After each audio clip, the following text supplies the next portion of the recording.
Shelley and Fraser Pryce says it's horrible. Finally, Usain Bolt speaks. Christopher Cobby Taylor and Abby Steiner. Welcome back to the channel, people. Welcome back to the channel. If this is your first time here, thank you for making it Peter Lloyd World. Go ahead, please hit the subscribe button so we can continue to grow. When you do that, go ahead and hit the notification bell so you know when the next video drops. We drop a video at least once a day here on Peter Lloyd World. Also, if you enjoyed the content, please hit that like button. And finally, leave your thoughts. So, when you're ready, yep, good to go. Once more into the breach with another multi-storied video for Peter Lloyd World.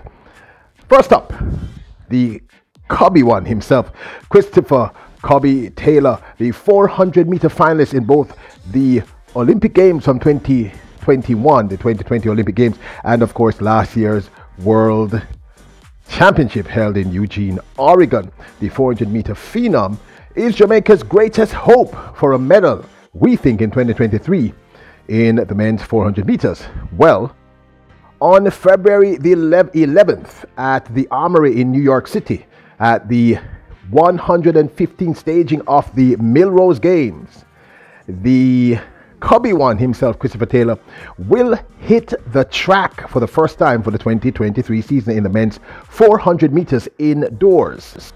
Taylor will be facing down the world champion 800-meter specialist Donovan Brazier in what we anticipate will be an exciting matchup at the Millrose Games in the men's 400 meters. Now, last year it was Christopher Taylor who won the Millrose Games in the 114th staging in the 2022 season, and he did this in fine style. As you can see, he won in a time of 46.38 seconds.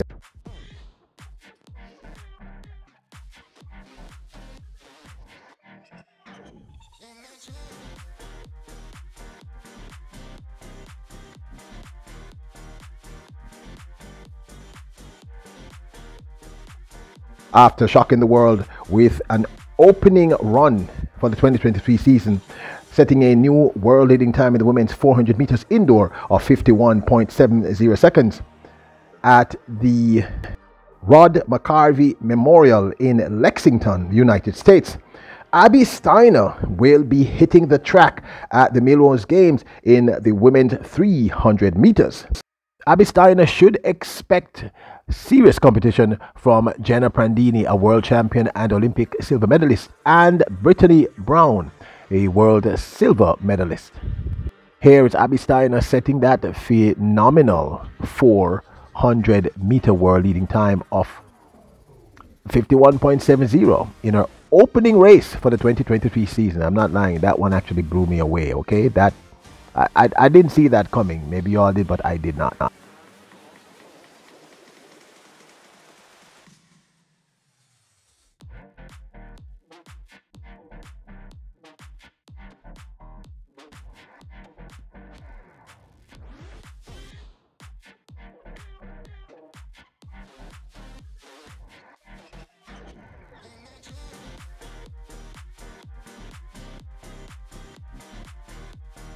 The GOAT Shelley and Fraser Pryce continues to give with her Pocket Rocket Foundation, posting to her social media pages the youngsters who have managed to gain scholarships from the Pocket Rocket Foundation for this year.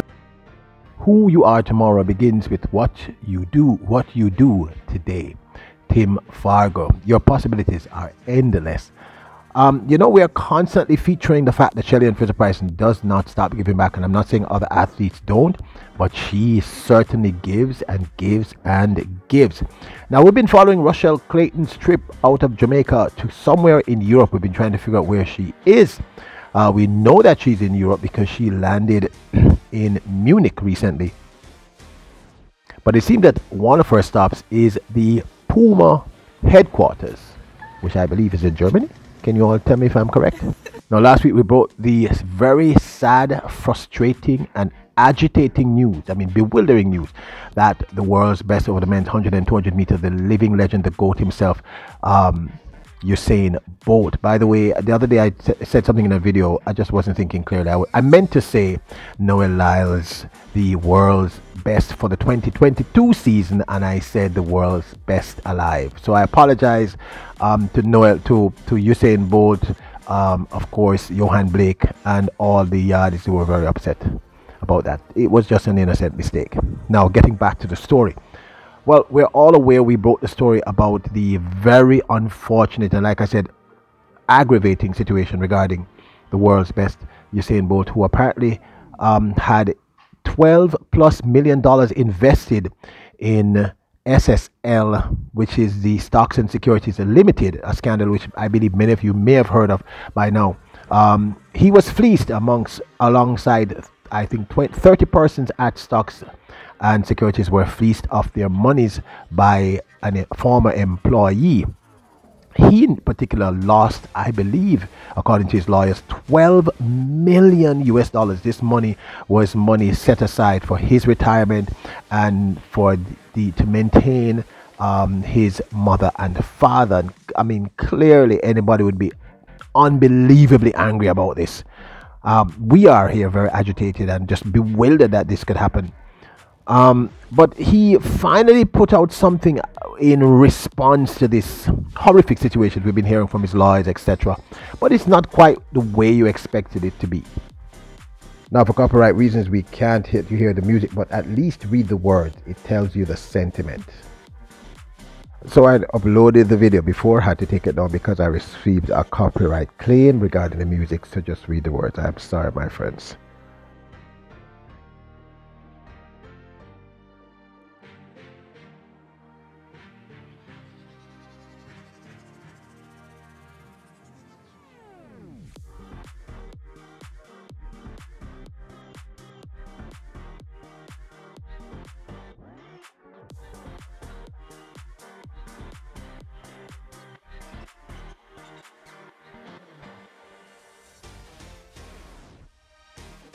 Final segment of Usain Bolt's social media post said, a time to keep and a time to speak, a time to war and a time off. Listen, people, you know what, I'm not even going to get into that. We all have seen the journey of Usain Bolt. We know where this young man is coming from. We know the heartache, the struggles. $12 million US is an insane amount of money, no matter who you are, no matter where you're from. And you know, my heart goes out. I wish I could get into more details, but I can't for other reasons. But you know, himself and those persons and all these people who have been fleeced of their life earnings. People work hard, you know, we work hard. You know what, let me just move on to the next story. I'm sure that's one of the reasons why you clicked on the video. So he didn't speak the way we expected him to speak, but he actually spoke. I mean, we understand exactly what he was saying. We can relate very directly what he was saying. And I can imagine the emotions he's going through. The man basically saying, can't trust somebody right now. And I understand it completely because this was... Anyway, you know, we don't often get to see what athletes think in the process of a serious training session.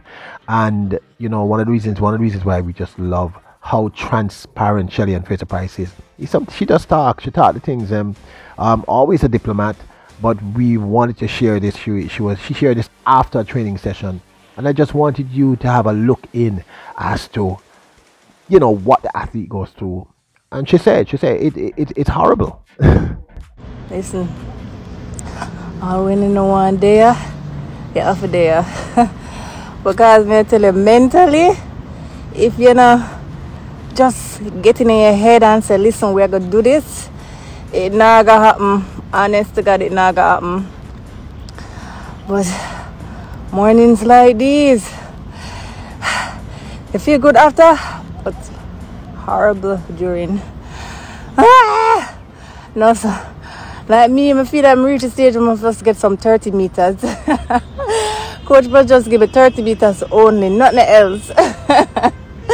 Because, me I tell you, anytime I go around the track, my belly, my back, my head, my foot, every part of my body starts to hurt me. But I got it done. Yes, a win for me. And 0 for the coach. So there you have it. Christopher Cobby Taylor hits the track on the 11th at the Melrose Games at the Armory in New York City in the men's 400 meters. Remember, he won that last year. Abby Steiner will match up against Jenna Pandini and Brittany Brown in the women's 300 meters after an astounding debut performance in the women's 400 meter indoors. And finally, we get to hear the thoughts of Usain Bolt. And this young lady, the remarkable GOAT, the other GOAT, of course, you know, Usain Bolt is definitely the GOAT. Shelley and Fraser Pryce takes us through the mind of the athlete after a tough day working out. Now, don't forget to hit the subscribe button, hit the notification bell, and hit the like button if you want to be kept up with the best, the latest news on and off the track for athletes. Remember, it's Peter Lloyd World. You are royals, kings and queens. Bless up.